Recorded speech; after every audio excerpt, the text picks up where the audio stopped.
Chainsaw man का 10th episode भी आ चुका है, जिसके स्टार्टिंग में हम अकी को देख सकते हैं जो एक हॉस्पिटल के बेड पर है और उसके पास में डेंजी और पावर है जो कि बैठकर मांगा पढ़ रहा है। फिर पावर देखती है कि डेंजी एक एप्पल खा रहा है और डेंजी को देखकर वो भी एप्पल खाना चाहती है, लेकिन डेंजी उसे मना कर देता है क्योंकि वो लड़ाई से भाग गई थी, इसलिए वो इस एप्पल को डिजर्व नहीं करती। तो पावर भी झूठ बोल देती है कि उसे भूख लगी थी इसलिए वो वहां से चली गई थी, लेकिन डेंजी को उस पर भरोसा नहीं है, इसलिए उन दोनों में बहस हो जाती है। फिर अकी उनसे पूछता है कि डिवीजन 4 से कौन कौन बचा है, जिस पर डेंजी बताता है कि कोबे ने बच गई है और एक चश्मे वाला लड़का, लेकिन उसने रिजाइन कर दिया है, जिसे हमने लास्ट एपिसोड के एंड में देखा था। फिर डेंजी बताता है कि मकीमा ने उसे और पावर को बुलाया है और अब वो अक्की से अलग होने वाले हैं, पर जाने से पहले डेंजी एप्पल की टोकरी उठा लेता है, लेकिन फिर अक्की के लिए एक एप्पल छोड़ने का डिसाइड करता है। उसके बाद अक्की अपने स्वॉर्ड लेता है और कर्स डेविल से पूछता है कि उसके पास कितना टाइम बचा है, तो कर्स डेविल उसे बताता है कि उसके पास बस 2 साल बचे हैं। फिर अक्की एक सिगरेट निकालता है और उसे लाइट करने जाता है, लेकिन फिर उसे हिमेनो की याद आती है और वो रोने लगता है। अब डेंजी अक्की के रूम में वापस जा रहा होता है क्योंकि वो अपनी मांगा वही भूल गया है, लेकिन वो दरवाजे के बाहर से अक्की को रोते हुए सुन लेता है और डेंजी को ये भी समझ में आ जाता है कि अक्की क्यों रो रहा है, क्योंकि उसने हिमेनो और अपने बाकी दोस्तों को खो दिया है। फिर डेंजी हिमेनो को याद करते हुए सोचता है कि वो उसके लिए क्यों नहीं रो रहा, जबकि पोचिदा के मरने पर वो दुखी था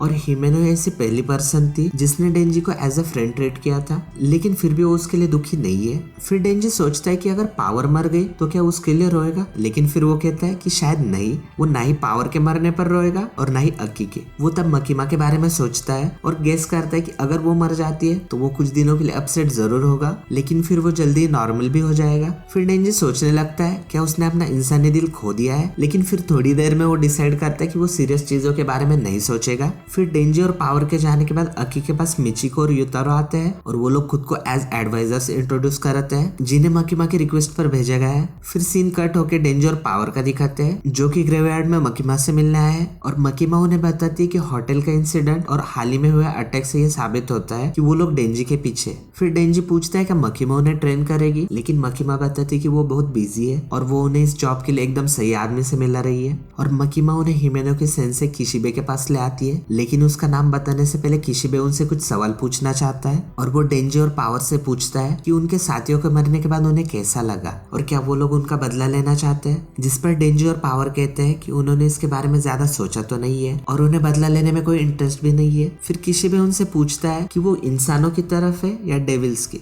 जिस पर डेंजी आंसर करता है कि वो उस साइड है जो उसकी देखभाल करेगा और पावर ये आंसर करती है कि वो जीतने वाली साइड पे, जिसके बाद किशिबे उनसे कहता है कि उन्होंने 100% स्कोर किया है और उन दोनों जैसा कोई नहीं। फिर किशिबे मकीमा को जाने के लिए कहता है क्योंकि उनकी ट्रेनिंग अब शुरू हो रही है। फिर किशिबे उन्हें बताते हैं कि वो डिवीजन 1 का डेविल हंटर है और वो लोग उसे सेंसे कह सकते हैं और किशिबे को लड़कियां, शराब और डेविल्स को मारना बहुत पसंद है। फिर किशिबे उन दोनों को गले लगाता है और उन दोनों की गर्दन तोड़ देता है, जिससे वो दोनों बिल्कुल भी नहीं हिल सकते। फिर किशिबे बताते हैं कि उनकी बॉडी एकदम इंसानों जैसी ही है, बस फर्क इतना है कि वो लोग खून पीकर हील हो सकते हैं। फिर वो उन्हें ब्लड देता है और वो लोग ठीक हो जाते हैं और डेंजी ये सोच रहा होता है कि उसने ऐसा क्यों किया, जिस पर किशिबे बताता है कि मकीमा ने उन्हें ट्रेन करने के लिए कहा है क्योंकि गन डेविल को डेंजी का दिल चाहिए और डेंजी इतना स्ट्रांग नहीं है, इसलिए मकीमा उसके लिए वरीड है और वो अब तक तो सिर्फ इंसानों को ही ट्रेन करता है, लेकिन फर्स्ट टाइम वो डेविल्स को ट्रेन कर रहा है। और उसके ड्रंक दिमाग में एक आइडिया है क्योंकि वो सबसे स्ट्रांग डेविल हंटर है, इसलिए उसे हराने वाला डेविल भी सबसे स्ट्रांग ही होगा और इसलिए वो डेंजी और पावर का तब तक शिकार करता रहेगा जब तक वो लोग उसे हरा नहीं देते।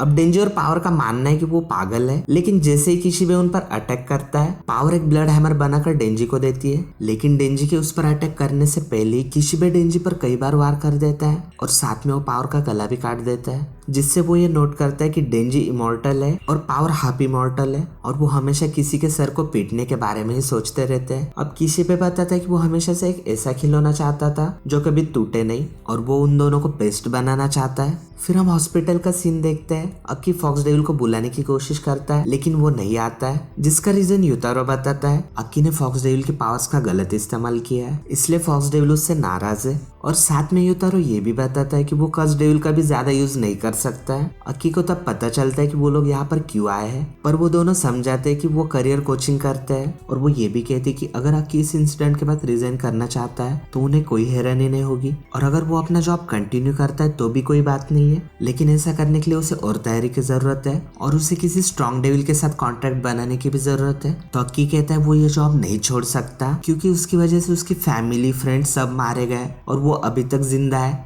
फिर वो दोनों ये कहते हुए निकल जाते हैं कि वो कल कुछ पेपर वर्क के साथ वापस आएंगे। फिर हम एक लड़की को उस कमरे में आते हुए देख सकते हैं जिसे देखकर अक्की शॉक हो जाता है। फिर सीन कट होके डेंजी और पावर का दिखाते हैं जहां हम बुरी तरह से घायल हुए डेंजी और पावर को देख सकते हैं, जिन्हें किशिबे बताता है कि वो अभी जा रहा है और वो कल उनसे उनके घर पर मिलने आएगा। जिसके बाद डेंजी जमीन पर गिर जाता है और शोर करने लगता है, जिससे पावर को पता चल जाता है कि उसका दिमाग फिर से खराब हो चुका है। इसलिए पावर उसके सर पर मारते हुए उसे ठीक होने के लिए कहती है। जिसके बाद डेंजी होश में आता है और पावर से पूछता है कि वो कितनी बार मारा गया है। तो पावर सोचते हुए कहती है शायद 20 बार, लेकिन वो श्योरली नहीं बता सकती है क्योंकि जितनी बार वो मरा है ना उसके बाद पावर भी बेहोश हो गई थी। फिर घर जाते हुए डेंजी कहता है कि अगर ऐसा ही चलता रहा ना तो वो नहीं सह पाएगा। फिर पावर भाग जाने का सजेस्ट करती है, लेकिन डेंजी कहता है कि अगर वो लोग ऐसा करते हैं ना तो पब्लिक सेफ्टी वाले उनका शिकार करने लगेंगे। अब किशिबे के इतने स्ट्रांग होने की वजह से डेंजी बहुत नाराज है। पावर कहती है कि उसके दिमाग में एक आइडिया है। वो कहती है कि शराब की वजह से उसका दिमाग खराब हो गया है और उन्हें किशिबे से लड़ने के लिए अपने दिमाग का यूज करना चाहिए।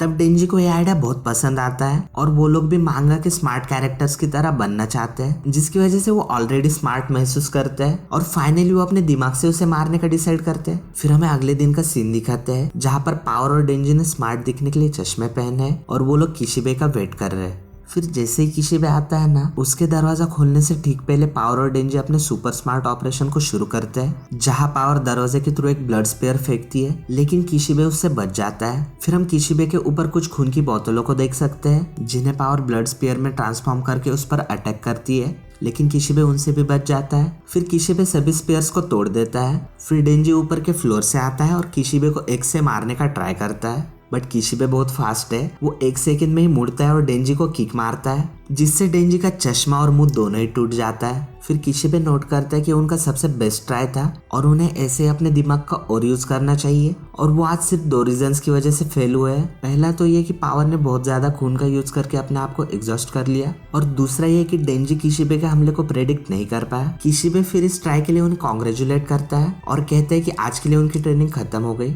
फिर डेंजी पावर को इसके बारे में बताता है और वो लोग लकी महसूस कर रहे होते हैं। फिर जैसे ही डेंजी खड़े होने का ट्राई करता है, किशिबे उसके सर पर एक चाकू फेंक कर मारता है और उसे ये कहता है कि डेविल हंटर्स पर कभी भरोसा नहीं करना चाहिए। फिर हम मिचिको और यूतारो को देख सकते हैं जो अक्की को एक स्पेशल जगह पर लेकर आए हैं। फिर वो अक्की को ये बताते हैं कि एक स्ट्रॉन्ग डेविल के साथ कॉन्ट्रैक्ट करने का मतलब है कि वो कॉन्ट्रैक्ट बहुत ही ब्रूटल होना चाहिए। फिर वो लोग कुछ सेल से गुजरते हैं। फिर यूतारो बताता है कि ये वो जगह है जहाँ पर पब्लिक सेफ्टी वाले उन डेविल्स को रखते हैं जिन्हें उन्हें पकड़ा है। फिर यूतारो उस लड़की के बारे में पूछता है जो उनके जाने के बाद अक्की के रूम में आई थी, और वो ये भी पूछता है कि वो अक्की की गर्लफ्रेंड है, जिस पर अक्की कहता है कि नहीं, वो उसके एक टीममेट की बहन है। फिर यूतारो पूछता है कि उसने अक्की को मारा, जिससे अक्की मना करता है और बताता है कि उसने उसे लेटर्स दिए जो उसकी बहन ने उसे भेजे थे, और उसका ऐसा मानना है कि अक्की को उन लेटर्स को पढ़ना चाहिए। उन्हें पढ़ने के बाद अक्की को समझ में आता है कि हिमेनो चाहती थी कि अक्की ये जॉब छोड़ दे। फिर वो लोग अक्की को सेल 108 में ले जाते हैं और वो लोग चाहते हैं कि अक्की फ्यूचर डेविल के साथ कॉन्ट्रैक्ट करे, और वो लोग ये भी रिवील करते हैं कि उसका ऑलरेडी 2 लोगों के साथ कॉन्ट्रैक्ट है, जिसमें से एक ने अपनी आधी लाइफ स्पैन दे दी है जबकि दूसरे ने अपनी आंखें और टेस्ट और स्मेल करने की पावर दे दी है। फिर अक्की उस सेल में एंटर होता है और फ्यूचर डेविल को फेस करता है, और इसी के साथ ये एपिसोड खत्म होता है। अगर आपको पिछले एपिसोड देखने हैं तो वो आप यहाँ से देख सकते हो, और अगर आप चैनल पर नए हो तो चैनल को सब्सक्राइब करके बेल आइकन जरूर दबा देना ताकि आप ऐसी कोई भी वीडियो मिस ना करें।